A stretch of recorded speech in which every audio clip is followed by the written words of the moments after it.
Giving back to the community is a big part of attorney Brooke Goff's mission.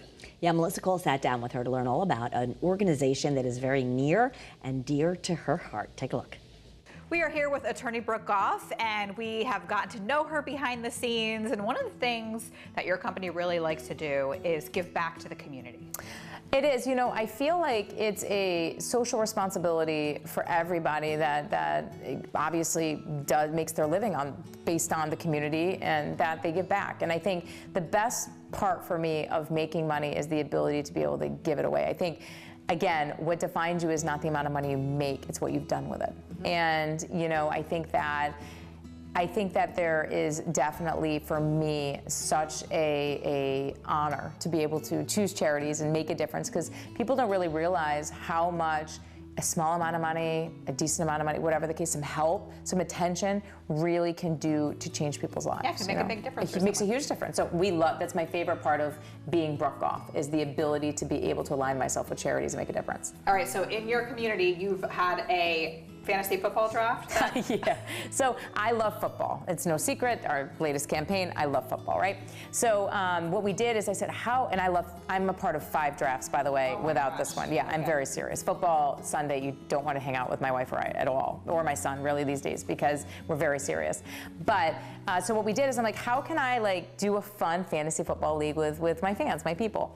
So what we did is we set a league, and the winning, which hopefully is me, but because they get to play with me, there's 10 people, so we chose 9. I'm one of them, so 10.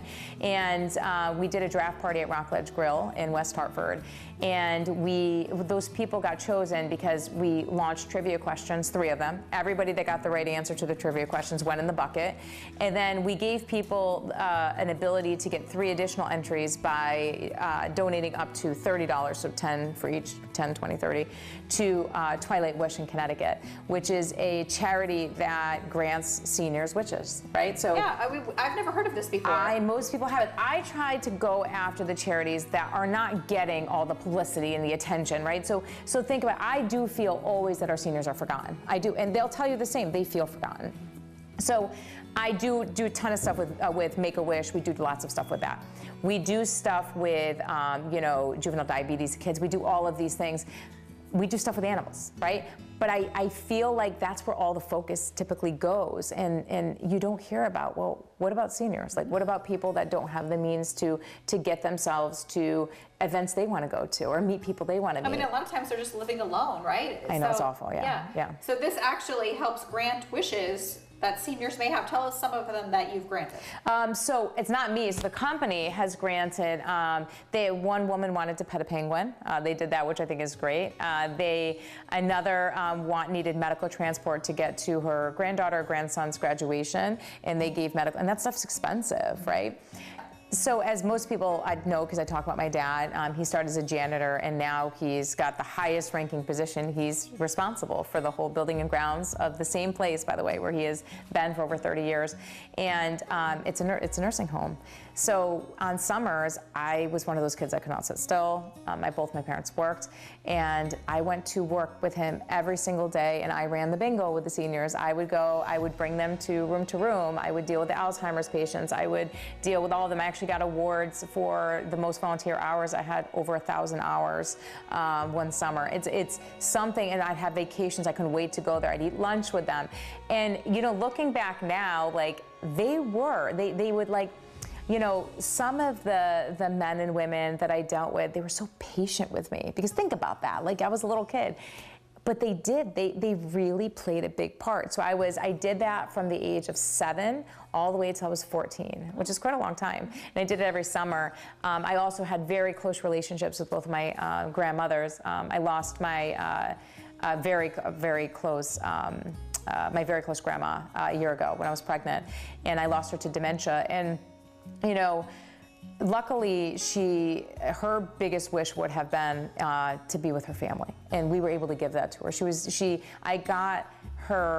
I showed up and I got to see her right before she really started the decline. She understood I was pregnant, and she was very excited about that, because it's something she really stressed to me as family, and she was very happy about that. She declined pretty quickly, and COVID really kicked that off for her. But For a lot of seniors. oh, it was awful. And but I mean, you know, my grandmother didn't need a wish because her family had the means to be able to give it to her.